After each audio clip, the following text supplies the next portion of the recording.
Hey guys, this is your host Thomas Tyree here from On the Hot Podcast. Today, this will be episode number 223 for you guys today, and we're here for NFL fans. This is our Christmas Day tomorrow, as we will get to experience a new NFL season. So to kick off this week's episode, I'll be sharing my Week 1 NFL primetime game prediction. So that's 4 NFL primetime games that we are slated to see in Week 1, Thursday night, Friday night, Sunday night, Monday night. So to kick things off, my first game prediction will be the Dallas Cowboys going on the road to take on the reigning defending Super Bowl champions of the Philadelphia Eagles, a classic NFC East battle that we'll see tomorrow night for Week 1. Storylines heading into Week 1. How will the Dallas Cowboys look after this Micah Parsons trade? Now, after I've taken the last 6 to 7 days to digest this trade, and it still doesn't feel real to me. It feels like a bad dream, a nightmare scenario where the best player, who actually was the best player on the team, Micah Parsons, has been traded to a different team 7 days before one of your biggest games of the season. So I want to see how the Dallas Cowboys are going to be mentally prepared. I want to see if they're going to be able to hang with the reigning defending Super Bowl champions, the Philadelphia Eagles, because this is going to be a test to see if you're going to be able to compete with several teams that you'll have to see, some caliber teams, some playoff caliber teams. We play 10 out of 17 teams that just made the playoffs last year on our 17-game schedule. So this game means a lot, whether you walk out with a win or a loss if you're the Dallas Cowboys. And I want to see how Brian Schottenheimer is going to be mentally prepared, how he's going to have his team perform in a hostile territory. Who will be the new defensive leader also without Micah Parsons? These are some answers that I would need to see answered for my team being a Dallas Cowboys fan tomorrow night heading into this game against the Philadelphia Eagles. And next storyline will be, how will the Philadelphia Eagles look on Banner Night? Their win is guaranteed in the National Football League, especially on Banner Night. Anything can happen, and on any given Sunday or any given day, upsets can happen in the National Football League. So will they come out sluggish if you're the Philadelphia Eagles? Will they suffer from a Super Bowl hangover in the first couple weeks because they play the Cowboys, the Rams, the Chiefs in the first 3 weeks of the NFL season? All teams that have something to prove against them. How will the offense look without Kellen Moore? Kellen Moore was the offensive coordinator last year, is now the new head coach with the New Orleans Saints. How will the defense look this season? Can Vic Fangio have his defensive unit look as special or play as good as they did last year? So these are some question marks that I want to see answered by both teams heading into this game. But the game plans that I have for the Philadelphia Eagles and the Dallas Cowboys game, starting off with the Dallas Cowboys, I think they got to play physical and violent in the trenches. I think they got to run the football. Now, the running back scenario for the Dallas Cowboys, we're going to be running a committee this year. Javonte Williams, I don't know if he has already peaked, but he's going to be our starting running back to start off the season. And then Miles Sanders, I think a running back that has already peaked, and we've seen his best physical form when he was a part of the Philadelphia Eagles a few years ago. You can mix in those two running backs with Jadon Blue, running back that we got in the later part of the 2025 NFL draft from Texas. So I want to see if we can mix in the run with this running back committee. Establish dominance in the trenches. We got the three-headed Tylers out there on our new Dallas Cowboys. I always try to build the new Great Wall of Dallas with Tyler Smith, Tyler Booker, Tyler Guyton. All three of these guys will be ready to go and play tomorrow night, playing against one of the best front sevens in football. So in order to take the ease off of Dak Prescott, take the pressure off of him, ease him into the football game, I think we need to be able to run the football and be violent in the trenches. Next, speaking of the trenches, on the other side of the ball, we got to be able to stop the run. Micah Parsons is no longer there. Now, as great as a player Micah Parsons is, he did have a hard time stopping the run. There's film of that, and Micah didn't do a good job stopping the run. To Jerry Jones' credit, you did get Kenny Clark, who is a good defensive tackle, good interior defensive tackle. Last year, he did have his worst year of his NFL career. But I think our interior D-line, looking at it, is actually pretty good after this Kenny Clark trade. And you're going to need all hands on deck to stop the run with Saquon Barkley possibly coming to run the ball down your throat. So we need to be able to stop the run and try to make Jalen Hurts beat us himself. And last but not least, for the Dallas Cowboys, I think we got to win time of possession. I think if we could control the pace of the game, control the clock, limit the turnovers to keep the Eagles' offense off the field, You never know how this game could turn out, but I think the Cowboys need to follow these three respective game plans. Then for the Philadelphia Eagles, for them, they got to run the ball, establish the run. Saquon Barkley gashed the Dallas Cowboys last year running the football. I mean, he looked like a Dallas killer in that late game that we played the Philadelphia Eagles in late December last year. In the regular season, Saquon Barkley ran the ball for 167 rushing yards, mixed in with Jalen Hurts running the football in the RPO style. I think that's what they need to do if they want to establish dominance against the Dallas Cowboys early in this ball game. Next, the Philadelphia Eagles need to create turnovers, and I think if they could get the defensive turnovers, limit the big plays from Dak Prescott, and create some sacks, some forced fumbles, some interceptions, this game could easily swing in the favor of the Philadelphia Eagles here. And last but not least, make the Dallas Cowboys play from behind. Now, I think a lot of times, being a Dallas Cowboys fan, you're going to have to rely on Dak Prescott, CeeDee Lamb, and George Pickens to rally back into ball games because we don't know how the defense is going to look without Micah Parsons now. And they could be the NFC version of the Cincinnati Bengals this year. Not saying those three respective players are as good as Joe Burrow, Jamar Chase, and T. Higgins together, but I could see that happening in Dallas this year. But I think if you have the Dallas Cowboys beat, if you go up by a possession or more, 10 points or more, they fail to play well from behind. So I think the Philadelphia Eagles should do that. Make sure the Dallas Cowboys play from behind, cash in on any points, any opportunities that they can to get up on the scoreboard. And I think the Philadelphia Eagles, if they follow those game plans, they'll be in good shape. But with that being said, for game one, I'm going to go with the Philadelphia Eagles to defeat the Dallas Cowboys here. Now, I think the Dallas Cowboys are probably the biggest underdog heading into week one, I believe, for sports bettors out there. But I think it would be an embarrassment if the Philadelphia Eagles lose to the Dallas Cowboys based off everything they've just been through within the last 7 to 10 days. I think Banner Night, it's going to be rocking in Philly. It's going to be too hostile and for the Dallas Cowboys to handle. I believe the Eagles will be in control of the football game, playing at their pace, running the football, keeping the Dallas Cowboys defense fatigued, and keeping Dak Prescott and company off the field. I think defensively, Vic Fangio's defensive schemes are going to throw Dak Prescott off his rhythm, off his game plan. If you force Dak Prescott to throw the ball 35 to 40 times, me being a Dallas Cowboys fan, you got him beat if you got to make him throw the ball 35 to 40 times. So I think if they can stop the run, however this running back committee is going to look with Javonte Williams, Miles Sanders, and Jadon Blue, if they could do all this and make the Cowboys play from behind, I just mentioned it, the Cowboys are not good playing from behind, trailing by 10 points or more. The Philadelphia Eagles should walk out successfully with a week one victory against the Dallas Cowboys. Next game will be the Chiefs playing against the Chargers. This game will actually take place Friday night in Brazil. So the storylines that I have for this AFC West matchup, can the Kansas City Chiefs still prove why they are the dominant team, the kings of the AFC West? The Chiefs are trying to close in on winning their 10th straight consecutive division title. They won 9 straight division titles. They're looking for their 10th straight. And it could start Friday night with a victory against the Chargers, but this division is quickly heating up. The Broncos are getting better. The Chargers are getting better. The Raiders are getting back into the mix. So it's not going to be a cakewalk for the Kansas City Chiefs to get past any divisional rival this year in the AFC West. So we'll see how their quest to their 10th straight divisional title starts Friday night in Brazil. Now for the Chargers, can the Chargers pick up a huge victory week one? Jim Harbaugh is 5-0 in week one. Coaching, his tenure coaching in the National Football League, whether it's with the 49ers or the Chargers, he started off 5-0 in week one competition. Justin Herbert, starting quarterback for the Chargers, he's 3-1 in week one matchups. So we're going to see if the Chargers' history of playing well week one can translate to a victory against the reigning defending AFC champions and the Kansas City Chiefs Friday in Brazil. Game plans for these two teams. I have 2 game plans for each team. Starting off with the Chargers, I think the Chargers should run the football. They're a run-first team. Jim Harbaugh loves to run the football. That's what he's known for. But also, Greg Roman, that's why these two get along with each other, because Greg Roman and Jim Harbaugh had a connection in San Francisco years ago, is now translated over to L.A.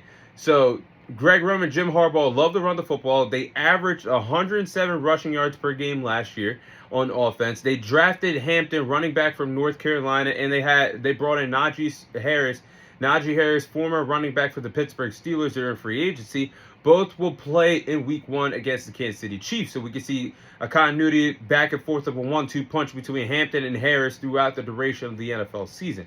But I think if you could run the football against KC, this opens up the playbook for some play action looks for Justin Herbert to look for his wide receivers down the field. So this could be very pivotal, very important for the Chargers to follow this game plan week 1.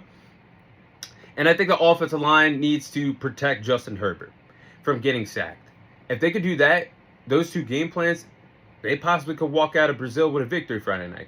I think if the offensive line can help protect Justin Herbert and give him time to throw in the pocket, limit Chris Jones and George Karlaftis and the front seven from making big plays, keeping Justin Herbert under pressure or sacking him, Chargers could walk out with a victory against the Kansas City Chiefs. Now, the game plans I have for the Kansas City Chiefs, I think Trent McDuffie needs to lock down Ladd McConkey and make sure that Ladd McConkey doesn't have a good offensive game throughout the duration of this game. I think if Trent McDuffie could take Ladd McConkey, who is now the established number 1 wide receiver for the Los Angeles Chargers, if he could take him out of the game plan, this could be huge. And the momentum of the game and how the game plan is for the Chargers offense, everything could be changed if Ladd McConkey is taken out of the game plan. If Trent McDuffie could have his way with them on the outside with that one-on-one matchup that we'll see for most of the game. Next, I think the Chiefs need to get the ball moving with the passing game. Yes, we know Rashee Rice, their number 1 wide receiver, suspended for the first 6 games of the NFL season. But there's still other pass-catching options that need to step up for the Kansas City Chiefs. I'm talking about Xavier Worthy stepping into his 2nd season. Could be one of the fastest players in the National Football League. They got to get very creative with him. Andy Reid has to get him going, not just in this game, but early on as Rashee Rice is suspended for 6 games. They got to get a lot more production out of Travis Kelce, who has something to prove this year. Hollywood Brown, you brought him in last year. He was hurt, but now you can see what you could do with him and your offense this year. So the passing options got to step up for the Chiefs in this game. But give me the Chiefs to defeat the Chargers by a score of 24-21. I think this could be a very close ball game. The Chiefs are out for vengeance this NFL season. They have something to prove after their quest of a three-peat was crushed in dominating fashion by the Philadelphia Eagles in the Super Bowl. I think they'll be coming out for a statement victory week 1 against AFC West rival and the Los Angeles Chargers. This team did go they went 15-2 last year, despite having a down season offensively. It's the defense that stepped up and actually carried the Chiefs in a lot of one-possession ball games last year. But I think the offense will eventually find their footing, find a way to click in this game against the Chargers. The front seven will take advantage of the fact that Rashawn Slater, offensive lineman for the Chargers, is going to be out all year. I think the front seven is going to take advantage and have Justin Herbert under duress and under pressure a lot in this ball game. But I think the Chargers, the question mark for the Chargers too, if Ladd McConkey is taken out of the ball game, like I just said, by Trent McDuffie, who steps up as a pass-catching option? Because, yes, you have Johnson, who has been shaky since coming into the league, or can you really depend on an older version of Keenan Allen? Time will tell, but I like the Chiefs winning this ball game against the Los Angeles Chargers week 1. Then we move on to the Sunday night matchup between the Baltimore Ravens and the Buffalo Bills, with the Ravens going on the road against the Buffalo Bills. This will be a rematch from the divisional round of the AFC playoffs a year ago. So the storylines I have for this game: can the Ravens seek their revenge? Like I just said, this is a rematch, and the Ravens were on the losing end on the road against Buffalo. You're going back to the place that you lost to, the team that you lost to, and the place in the stadium that your season ended in last year when you lost by a score of 27-25 by a heartbreaking fashion. So we're going to see how the Baltimore Ravens respond and play against the Buffalo Bills. Which quarterback walks out on top in this quarterback battle? If you followed the head-to-head matchups between Lamar Jackson and Josh Allen, it's actually really crazy. I think Lamar Jackson's actually 3-1 against Josh Allen head-to-head competition in the regular season. But then when you look at the playoffs, Josh Allen is actually up 2-0 on Lamar Jackson in head-to-head competition. So both of these guys are actually the 2 last MVPs that the league has seen. We're going to see which quarterback can walk out on top in head-to-head competition. So the game plans I have for the Buffalo Bills, I think the defense has to create turnovers. The defense helped them defeat the Ravens last year, which was actually crazy. I thought the Bills' offense was going to help them win the game, but it was the defense that stepped up.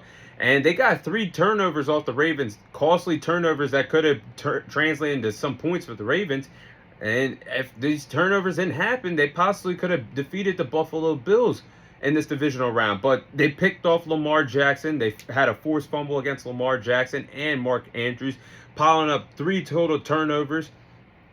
And I think next for the Bills, they got to control the game offensively. They are a really good team at running the football. Joe Brady, really intelligent offensive coordinator, is back with the Buffalo Bills again this season. They should run the football with James Cook. When you get the running game going with James Cook, then you could get your dual threat quarterback in Josh Allen that doesn't give a damn how he gets it done with his arm or his legs.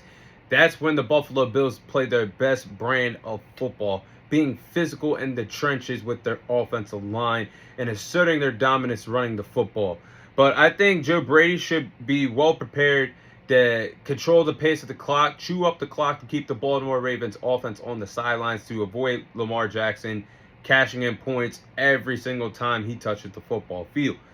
Now, game plans for the Ravens, I think the Ravens should run the football. In the regular season matchup a year ago, that Sunday night matchup in the regular season, the Ravens ran the ball down the Buffalo Bills' throat.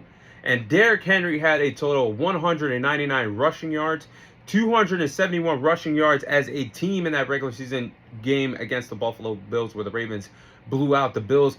And even in the playoffs in losing fashion, the Baltimore Ravens ran the ball down the Bills' throat again, having 176 rushing yards in losing fashion. So I think they should run the football, because if you can't stop, if it ain't broke, don't fix it. If you can't stop it, keep going at him. But I think also Todd Monken needs to open up the playbook for the passing department. Don't just forget about the running game or the passing game, with how effective you can be in the running game. Open up the entire playbook and let Lamar Jackson cook in the passing department as well. Todd Monken needs to open up the running game and set up some RPO looks for Lamar Jackson to have success throwing the football down the field. And I think if he could do that, he could pick off the Lamar Jackson can have his way and pick off the Buffalo Bills secondaries. That's a little shaky to me right now, because he's got some weapons. Zay Flowers, Rashad Bateman. They just brought in DeAndre Hopkins in free agency. Mark Andrews will probably be looking to play better after he dropped that 2-point conversion in that divisional round as well. And the Bills defense, I think they don't have much holes, but that secondary is the only thin part that I see a part of their defense. But with that being said, give me the Ravens to win this game by a score of 27 to 24. I like the Ravens win this game 27 to 24. I think this game comes down to the fourth quarter, the final quarter, and which quarterback plays mistake-free football in the second half, and which team can limit their turnovers in the second half. But I think Lamar Jackson is going to outduel Josh Allen. He's 3-1 against him in the regular season. It's weird because Josh Allen's 2-0 against Lamar Jackson in the playoffs, but this ain't the playoffs. And I think Lamar Jackson and the Baltimore Ravens are going to be hungry for a Week 1 victory to seek revenge against the team that sent them home last year in the divisional round. I think Todd Monken is going to open up the playbook for the Baltimore Ravens and establish their dominance and physicality in the running game. You look at what happened in the first 2 games, the last 2 times that the Ravens played the Bills. Derrick Henry in the first matchup ran the ball for 199 rushing yards in the regular season, and they had 271 rushing yards in that first game against the Buffalo Bills. Then in the playoffs of losing fashion, they ran the ball for 176 rushing yards. But I think the Ravens are going to have a really good game plan for the Buffalo Bills. I think Lamar Jackson, it could come down to a game-winning drive that Lamar Jackson leads the Baltimore Ravens down the field, and they pick up a victory against the Buffalo Bills in a classic Sunday Night Football matchup. Then, the final game, the Monday Night Football game, you have the Minnesota Vikings going on the road to play the Chicago Bears in an NFC North matchup. The storylines I have for this game is, how will J.J. McCarthy look in his first NFL start? He was injured last year and missed his whole entire rookie season. And he has some big shoes to fill, because Sam Darnold did lead the Minnesota Vikings to a 14-3 record, and they let him walk in free agency to open the door for J.J. McCarthy, former first-round pick in the 2024 NFL Draft, to take over the reins of what Sam Darnold did. And this is a Super Bowl caliber roster that the Minnesota Vikings have. So I want to see what J.J. McCarthy could bring to the table, not in just week 1, but in general for the NFL season this year. And next game plan is, how will the new quarterback and head coach relationship play out with Caleb Williams and Ben Johnson? And can their new relationship start off on the right foot? Because the Chicago Bears fans, they're desperate for some success in Chicago. I mean, the Bears went 1-5 against divisional rivals last year. The only team that they beat in divisional play was the Green Bay Packers. But they were in some close ball games against the Packers in losing fashion, the Vikings, the Lions. So they're going to be eager to set the tone of what it's like now for them to compete in the NFC North and in the NFL from here on out. Game plans that I have for the Chicago Bears. The front seven needs to win the battle in the trenches. I think they need to disrupt the running game and put the pressure on J.J. McCarthy, who could be a little underwhelmed, under pressure. First NFL start on primetime football. I mean, I think the front seven could stop the run here. The linebackers like T.J. Edwards and Jermaine Edmonds needs to slow down Aaron Jones in the backfield. And if they could do that, they could have some success in this game. And do not overthink the big play calling decisions. Don't overthink it. Ben Johnson is an offensive guru. He's a genius. It's the reason why he was the hottest candidate that NFL teams were trying to hire as soon as his tenure ended with the Detroit Lions as an offensive coordinator, as he was seeking a job as a head coach in the National Football League. But he's got several weapons around him. Don't overthink the play calling. He's got Caleb Williams at quarterback, DeAndre Swift at running back, DJ Moore at wide receiver, Luther Burton at wide receiver, Odunze, Colston Loveland, and Cole Kmet, that you can run some 2 tight end sets here. So I don't think they need to overthink this at all. Then you look at what the Vikings need to do. The offensive line must protect J.J. McCarthy in order for them to have success in this game. They gave up 49 sacks last year, but they did upgrade their offensive line with 3 new offensive linemen. So the Minnesota Vikings offensive line could be heading in the right direction heading into this NFL season. And the next game plan is let the game come to J.J. McCarthy. Don't force anything if you're Kevin O'Connell. Slowly get J.J. McCarthy going into the offensive game plan. Get him going when he's throwing the football with some check downs, some screen passes. Let the flow of the game come to him.